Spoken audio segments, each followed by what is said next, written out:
Oi pessoal, bem-vindos à casa da Frank e da Abby. Vamos começar pela cozinha. Aqui tem a mesa, os 2 pratos e 2 copinhos. Aqui os 2 moldes, este é preto e este é verde. Um bebedouro e um armarinho para guardar as coisas. Aqui tem uma abóbora chamada uma jack. Aqui tem o lixo, como vocês podem ver. E aqui tem um aquário.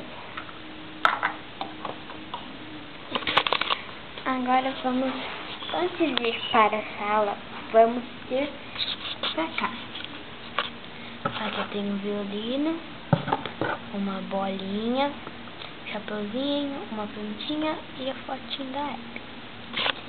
Aqui tem o sofá, a mesinha.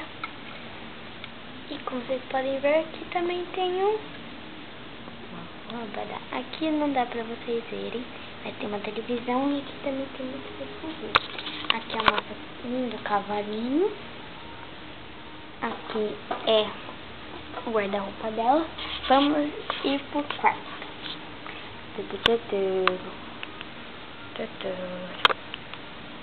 Aqui é o quarto. Aqui é a cama da Frank, a prateleirinha dela.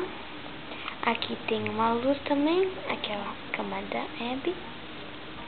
A Abby tem essa boneca com cabelo preso, só que eu amarrei porque ela fica mais bonita. Aqui tem a prateleirinha dela, só que não dá pra ver direito. Aqui tem um espelhinho que é uma prateleirinha, né? Aqui tem um boneco, tem um secador e o pentinho dela. E claro que a luzinha que eu acho que eu devo ter falado isso. Vamos pra cá. Aqui tem um lugarzinho para descansarem, uma proteção de morangos, um cupquequinho e uma melancia. As 2 bonecas, que coincidência, são do mesmo episódio. Podem vê-las de pertinho.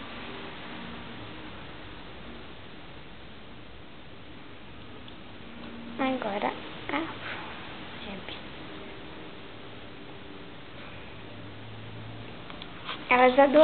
Elas adoraram ver vocês. Tchau. Cliquem em curtir, cliquem em gostei se vocês gostaram. Ou cliquem em não gostei se vocês não gostarem. Mas eu ia agradecer muito se vocês gostassem. Tchau!